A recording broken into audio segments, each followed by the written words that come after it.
What's up guys? Welcome to Nazaré. Welcome to my warehouse where I stole all my gear. Today's a down day. There's no big waves here in Nazaré. That's why we're gonna show you a little tour, a little behind the scenes of what I'm using, what gear. Let's go.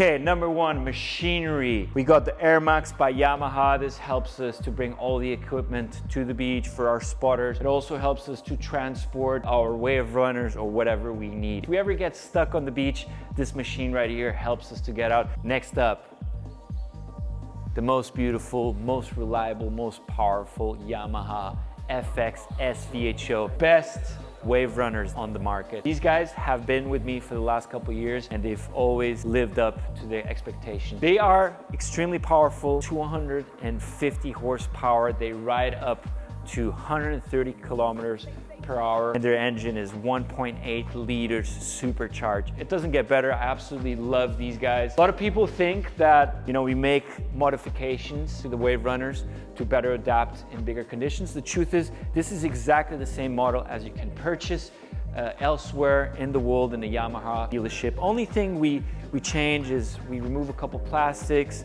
such as the mirrors and we add a couple iron bars for the tow rope, the sled or safety equipment in general. But they're the exact same that you can purchase for personal use at a lake or something like that. It doesn't get better than this.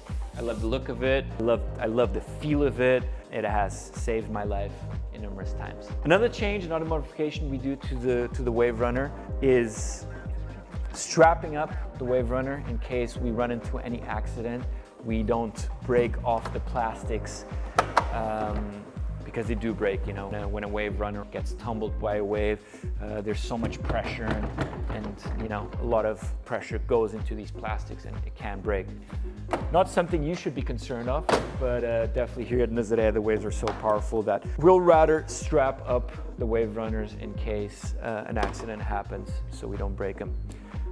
Let's talk about the tow ropes. Something that's very common for us big wave surfers, but maybe not for you. This is the tow rope we use, okay? We strap it to the back of the ski and whenever we are getting pulled to a big wave, we just hold the handle like this. And very similar to wake surfing or wake skiing or something like that, These are very good ropes. They do have a little bit of stretchness, so it's not so hard on your body when you're getting towed. And this one's made by One Hawaii, made by Kyborg, one of the best big wave surfers in Hawaii that's been a pioneer in developing a lot of great equipment for us here in Portugal and around the world. Surfboards, extremely important. All the equipment is important. Obviously the Waverunners are important, but this is directly attached to our feet. To give you an idea, there's two types of surfboards. We have the paddle guns, which are boards that we use to paddle big waves. You can only paddle big waves until a certain point. When the waves get too big, you will have to tow.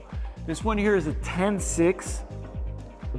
So whenever you see images of us riding big waves, gives you a perspective on how big the wave is compared to the surfboard.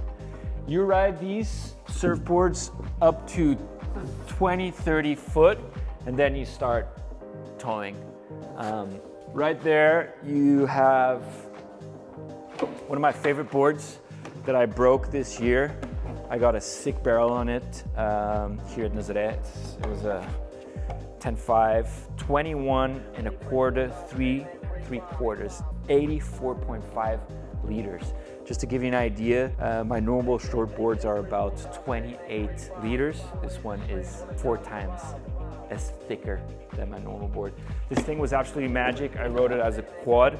I like quads because it gives you a lot of drive and a lot of mobility on the surfboard and it really attaches to the wave. Yeah. So my magic board by Paizel, the Pedelec, these boards are incredible. I feel like my performance has really elevated since I've been riding the Pedelecs. Really good boards. This one's broken. Moving on, we have the toe boards. Toe boards are very different to the paddle boards. Paddle board is a 10-4. These boards are about 6 foot. And we use different types of toe boards. We use different weights. So for example, this one is 10 kilos. The bigger the wave, the heavier the board. This one is about 5 kilos.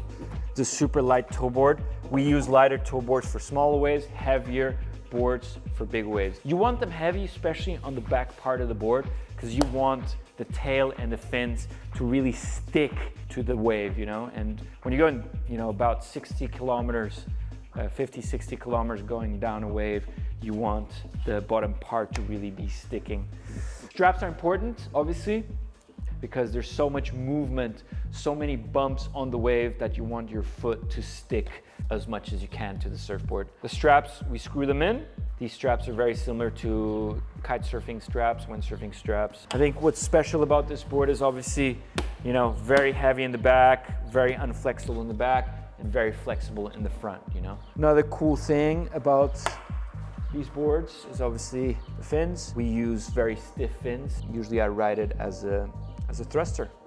Wetsuits. So I like the yellow and black wetsuits. It's a good color, you know. I mean, most of the days are gray during winter time when we're surfing big waves. The extra color, it gives it, you know, some spice for filmers like you to recognize. And yeah, I like to keep the same colors. Yellow wetsuit, yellow black wetsuit, yellow and black surfboards. It's a great combination. I like my wetsuits to be one size bigger than the usual because we're using a lot of vests, a lot of flotation. Like here, you can see a lot of flotation that we use to help us come up to the surface when we have heavy wipeouts. Wetsuits, really important. The best wetsuits in the game. When we're in the water, we spend all day in the water.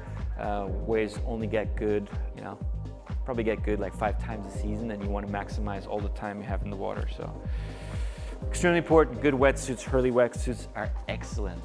It's called the hand of God. This one has been around the world. It's a little, it's not the best example. This is our safety vest. This is an old one we have. Surfing has really progressed in the last couple of years due to the evolution of this safety equipment.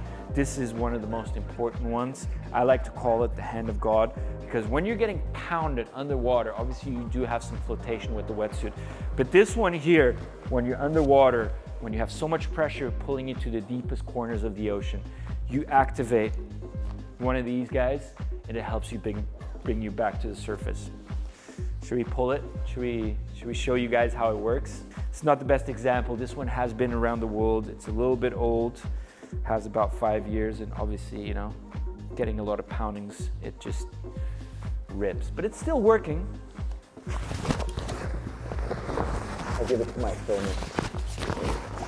When they want to come in the water. You're underwater, getting pounded, it pulls you into all the directions you can imagine. And you just, oh my God, get me out of here. Your stomach starts cramping, you're coming out of air. It's panic mode down there. And when you get a calm moment, what you do?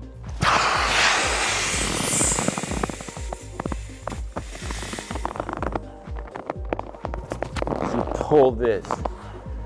And you know, when you're underwater and this thing inflates, it's like the hand of God. You really feel, you know, an uplifting from all that turbulence, and it helps you come up to the surface.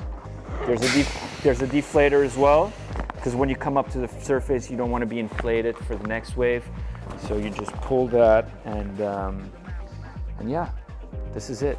Hand of God. What has really evolved the sport of surfing the last couple of years, which has saved the life of numerous surfers, including me. And we wouldn't be able to surf waves like Nazaré if we didn't have these inflation vests. Okay, some really cool moments here in Nazaré, which I can remember. Obviously with the Waverunners, I mean, there was one specific moment where I was gonna go and save my buddy's life. I waited until last second for him to get onto the sled and we take off. And I remember I was so late. I looked back at the wave. I started going full throttle on the Waverunner, just looking back at the wave like, oh my God, this thing is gonna eat me alive.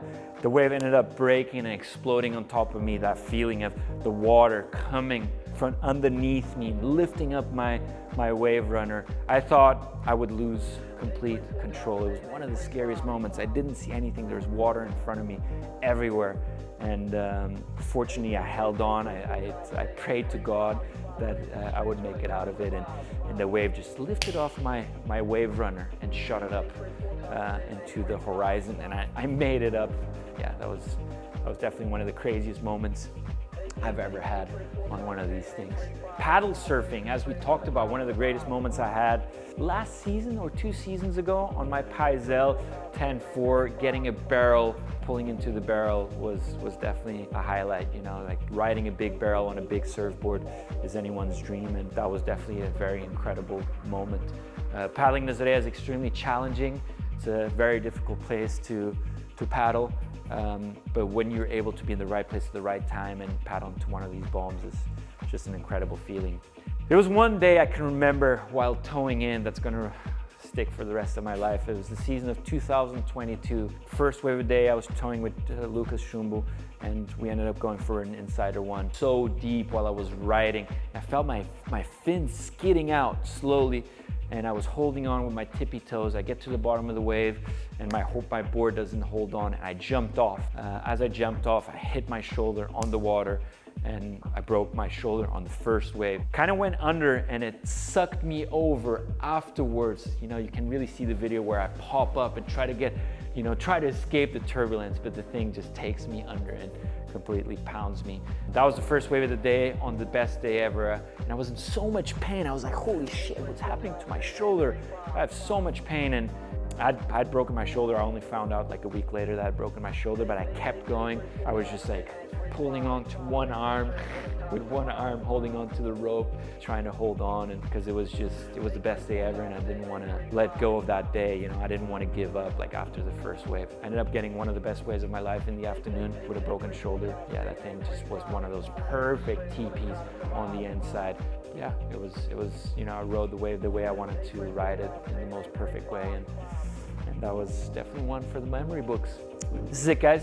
Behind the scene at Nazaré. This is my warehouse. This is my equipment. This is my buggy, my Waverunners, my surfboards. Told you a little bit about my wetsuits, and this is it. Short intro about my gear. Hope you guys enjoyed it, and I hope to see you in the next episode. Let's go.